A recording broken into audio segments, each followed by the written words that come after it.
आपका नाम? किरण। क्या नाम है? किरण। क्या दिक्कत है आपको? पेट में दिक्कत है। पेट में क्या दर्द हो रहा है कि जलन है? दर्द हो रहा है। कितने दिनों से? अरे एक 1-1.5 महीना से। अच्छा, कुछ खा पी नहीं पा रही हैं? पानी भी नहीं? 1 महीना से खाना वाना नहीं खाती। पानी वानी? पानी वो दवाई ववाई पियत रही है। अच्छा, कहाँ दिखाई थी? नहीं, हॉस्पिटल में कौन निकल नजदीक है। महामना में? हाँ। अच्छा, चलिए ठीक है। और कोई दिक्कत? हाँ, दिक्कत है। हैं? पेट में दर्द अभी कम है? हाँ। अच्छा, भूख भूख लग रहा है? भूख वही ना लगा था, भूखी का दवाई चल रहा। अच्छा अच्छा। कितने बच्चे हैं? 3 था। और कितना उम्र है आपका?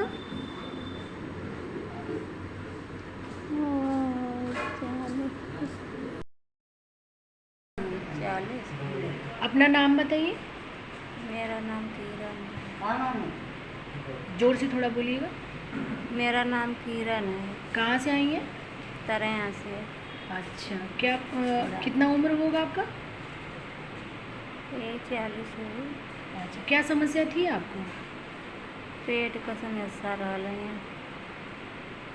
पेट में पानी हो गल है। और शुगर रहल है। यही दिक्कत रहल है। खांसी आ रही थी? हाँ, खांसी भी आ रही थी। सांस फूल रहा था? हाँ। अभी इस समय आपको 10 दिन हो गया यहाँ पे आए? इस समय तो आराम है हमके वाला। खांसी में बहुत से आराम भयल है। और पेट में? पेट में भी आराम भयल है। और शरीर के दर्द में? हाँ, वो भी आराम भयल है। बुखार उखार नहीं ना आ रहा है इस समय? नहीं, बुखार। और आप आई थी तो पानी वानी पी पा रही थी? नहीं, इस समय? इस समय पिए थे। कैठो नारियल दिन भर में पीती हैं? एक है। अच्छा, और जूस वगैरह सब पी रही हैं? हाँ। पहले की अपेक्षा मतलब आपको सुधार है? हाँ, पहले से और सुधार। अच्छा, धन्यवाद।